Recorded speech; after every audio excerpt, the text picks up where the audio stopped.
السلام عليكم ورحمة الله وبركاته. أهلا بكم في حلقة جديدة من كورس صوتيات اللغة الإنجليزية English Phonetics مع صابرين وتعلم إنجليش أونلاين. النهاردة إن شاء الله عندنا آخر حرف في الفاولز، في الحروف المتحركة. النهاردة عندنا يو ساوندز، أصوات حرف اليو. حرف اليو من الحروف المشاكسة شوية. يعني إيه مشاكس؟ يعني من أكتر الحروف الفاولز اللي أصواته محددة بس ممكن تتنطق بأكتر من شكل. يعني مثلا كل حرف ليه صوت لونج، صوت شورت، ده بقى ليه صوتين لونج، صوتين شورت، وصوت مختلف تماما عنهم. دول اللي هناخدهم النهارده ان شاء الله. بس قبل ما نبدا هنقول الكلام اللي دايما بنقوله: الصوتيات ملهاش قاعده ثابته. يعني ما ينفعش اقول لو لقيت الحرف ده بعديه الحرف ده يتنطق كده 100%، اكيد هلاقي شواذ. فعشان كده بنقول نرجع للقاموس دايما. يلا بقى بينا نتوكل على الله ونبدا الدرس. يو ساوندز، أصوات حرف اليو. أول حاجة الصوت الشورت القصير، وهو بقى مختلف عن باقي الحروف الفاولز. في الصوت الشورت عنده هو صوتين شورت من صوت واحد. أحيانا بنطقه زي run sun cat، وأحيانا بنطقه زي الأو الخفيفة put full. وده الصوت الشورت بتاعه في حالة لو جه بعده حرف كونستانت ساكن.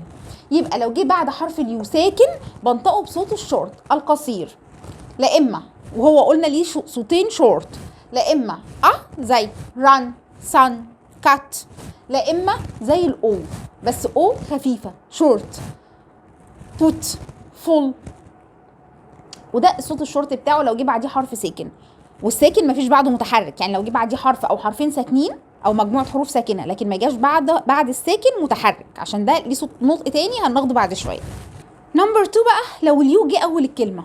لو اليو جه اول الكلمه بنطقه ليه نطقين، لا اما شورت لا اما لونج. امتى انطقه شورت وامتى انطقه لونج؟ انطقه شورت لو جه بعديه سواكن، حروف ساكنه، يعني حرفين 3، اي حروف ساكنه. اما انطقه بصوته اللونج اللي هو اليو اللونج لو جه بعديه ساكن واحد وبعديه متحرك. دايما اليو لو جه بعديه حرف كونسونانت ساكن وبعديه فاول تاني انطقه باليو. زي ايه؟ انا عندي هنا جه بعد اليو حرف الان وبعد الان ساكن تاني اللي هو الدي، فبالتالي هنا ما جاش بعديه ساكن وبعدين متحرك، لا ده جه بعديه 2 ساكنين. يبقى في الحاله دي هيتنطق الشورت اندر اندر. هنا اليو جه بعديه ان وجه اتش، يبقى هنا في ان واتش، فالحرفين دول حروف كونستانت ساكنه، فبالتالي ما دام بعديه سواكن هنطقه هيبقى unhappy، نطقته اما هنا بقى نطقته يو، صوته لونج طويل يو. قلت يونيفورم يونيون. طيب يونيون، طيب انطقهم كده ازاي او ليه نطقتهم كده؟ علشان اليو هنا جه بعدها ان ساكن وبعدين اي متحرك فاول. اليو هنا جه بعدها ان كونسونانت وبعدين اي فاول، يبقى الحرف اليو لو جه بعديه حرف كونسونانت ساكن وبعديه فاول متحرك بنطقه، ده الكلام ده في اول الكلمه، بنطقه يو بصوته اللونج الطويل. فقلت يونيفورم، ما قلتش انيفورم، لا قلت يو يونيفورم يونيون وهكذا.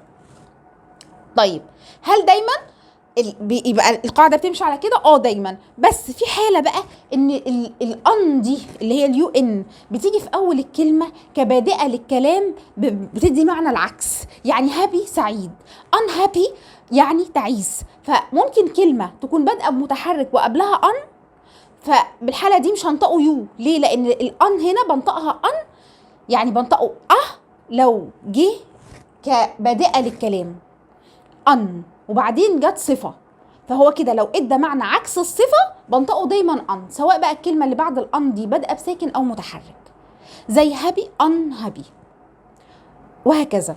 لكن لو كلمه عاديه زي يونيفورم يونيون، اي كلمه عاديه، يونيفرسيتي جامعه، اي كلمه معناها عادي، اليو ان هنا مش جايه في اول الكلام قبل الصفه عشان تدي العكس، فبنطقها يو عادي جدا.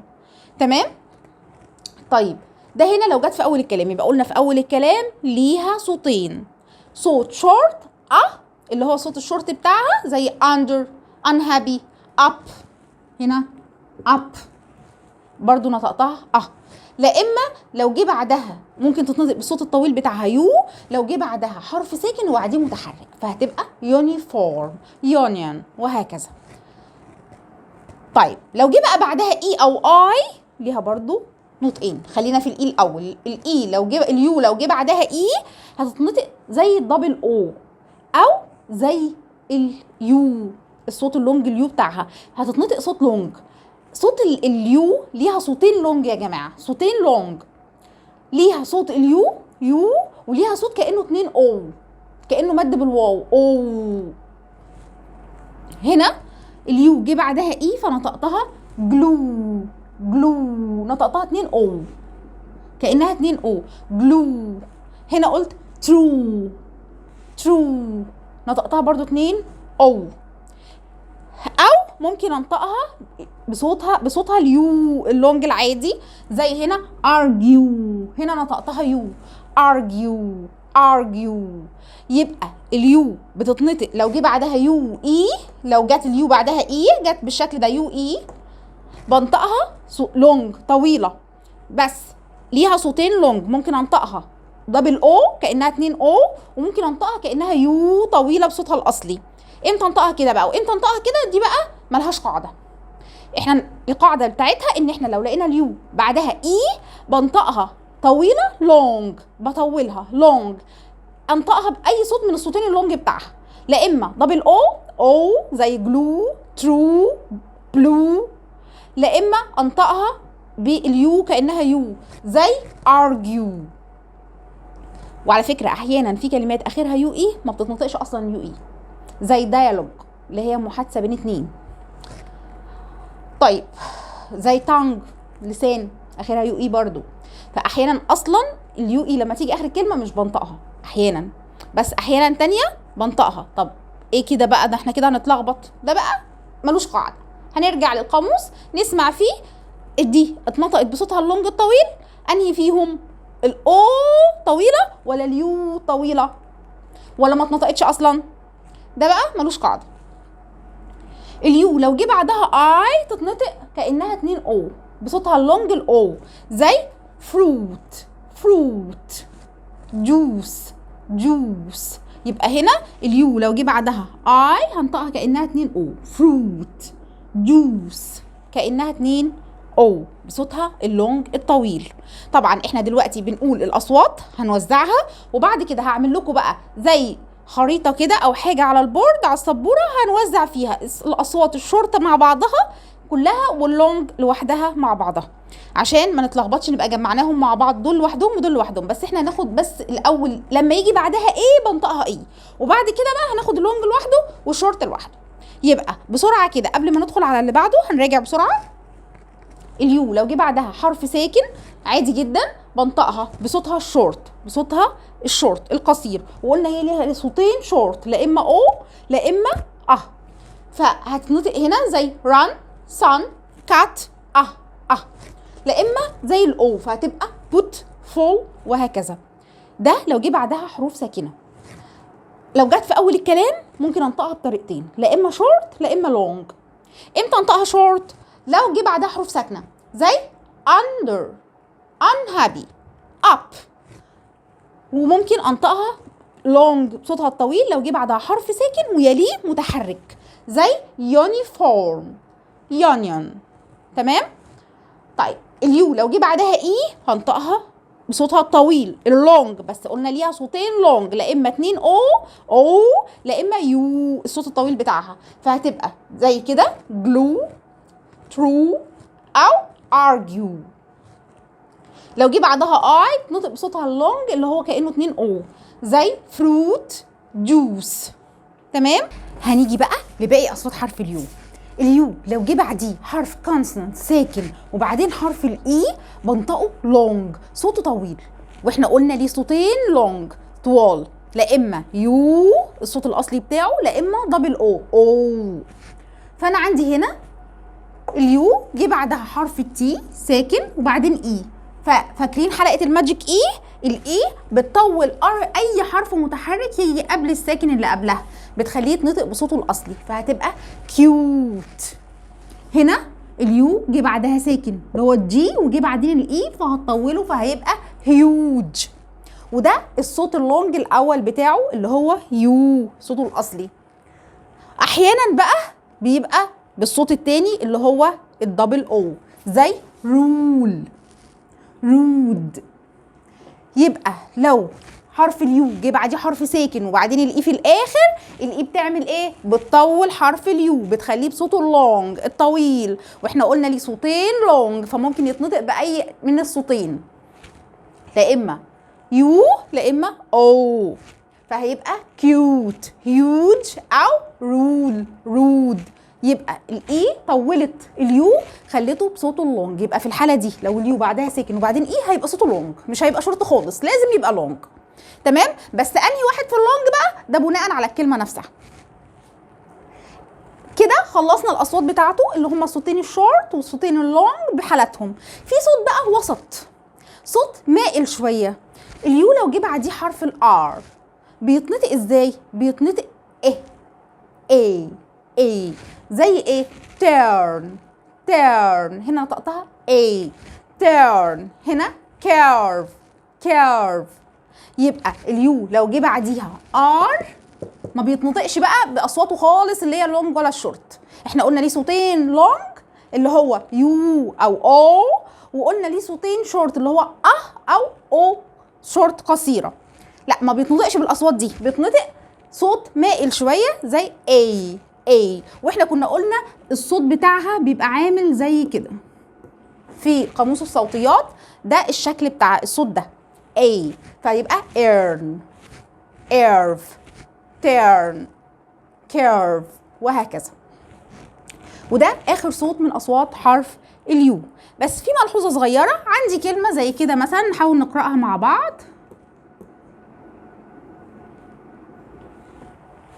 pure، pure.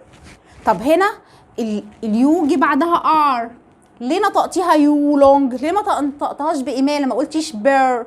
ليه؟ عشان جت ايه في الاخر؟ اي، فالاي طولت حرف اليو فلازم يكون ايه؟ لونج. يبقى اليو لو جه بعدها اي حرف ساكن حتى لو الار نفسها وجه في الاخر اي لازم يبقى لونج طويل. يبقى هنا ما نقولش لا ما هي الار بتعمل اماله، الار بتعمل اماله بس لو جه بعدها حروف ساكنه، لكن لو جه اي لا، في الحاله دي بيطول اليو، بتمشي على قاعده اليو ساكن اي. تمام؟ بس كده يبقى خلصنا اصوات حرف اليو. بس طبعا احنا كده اتلخبطنا بين كل النهايات، لو جه ايه يبقى ايه، فاحنا هنلخصها بشكل خريطه صغيره كده على البورد امتى ننطقه كده، ايه هي اصوات الشورت وايه هي اصوات اللونج بحالتها. هناخدها دلوقتي حالا عشان يبقى كده سهلنا ولمينا كل اصوات حرف اليو في صوره صغيره. دلوقتي بقى هنلخص اصوات حرف اليو. عندي قلنا اصوات حرف اليو ليه صوتين شورت، لا اما اليو الشورت اللي هي لا اما الشورت او اللي هي او. وقلنا ليه صوت فيه اماله شويه اللي هو اي لما بيجي بعده ار فقط. وقلنا ليه صوتين لونج اللي هو لا اما صوت الاصلي بتاع اليو يو لا اما دبل او. عندي بقى هنطقه بصوته الشورت او بالصوتين الشورت بتوعه امتى؟ لو جه بعديه حرف ساكن ممكن يتنطق بالصوتين الشورت بتوعه لا اما كات لا اما او بوت. يبقى هنا قلت كات وهنا قلت بوت. ده امتى؟ لو جه بعديه حرف ساكن اتنطق بالشورت، صوته الشورت لا اما الاو لا اما اليو. ولو جه في اول الكلام وبعديه حروف ساكنه برضو بنطقه بصوته الشورت زي under، up. يبقى هنا برضو نطقته بصوته القصير.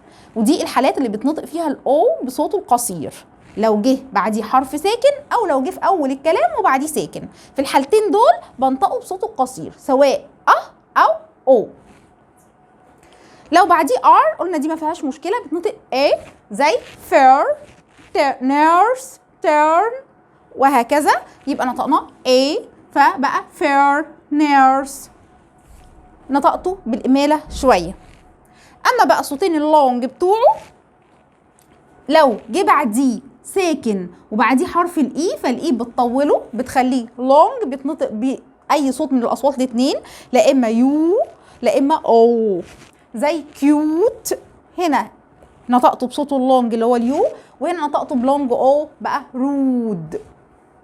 ده لو جه بعديه ساكن وبعدين اي، او لو جه في اخر الكلمه وبعديه اي زي argue، هنا نطقته يو طويله، وممكن انطقه او طويله زي جلو. يبقى اليو لو جه بعديه اي بنطقه بصوته اللونج الطويل، سواء لونج يو او لونج او زي argue او glue. لو جه بعديه اي بنطقه لونج او، صوته اللونج الطويل بس او زي fruit. لو جه في اول الكلام وبعديه ساكن ثم متحرك، في الحاله دي بنطقه بصوته اليو اللونج زي يونيك. وانا جبت الكلمه دي مخصوص عشان في اخرها يو اي. هنا اليو اي اللي في الاخر ما اتنطقتش، يبقى احيانا اليو اي لما تيجي اخر الكلمه مش بتتنطق، مش دايما. تمام؟ فهنا عشان اليو جه بعديه حرف الان وبعديه اي، والاي ده فاول، فنطقته بصوت اللونج اليو الطويله، يونيك، يونيفورم، يونيفرستي، وهكذا. ودي كده ملخص كل اصوات حرف اليو. اتمنى ان تكون الحلقه عجبتكم وكانت خفيفه عليكم، ويا رب تكونوا استوعبتوا اصوات حرف اليو.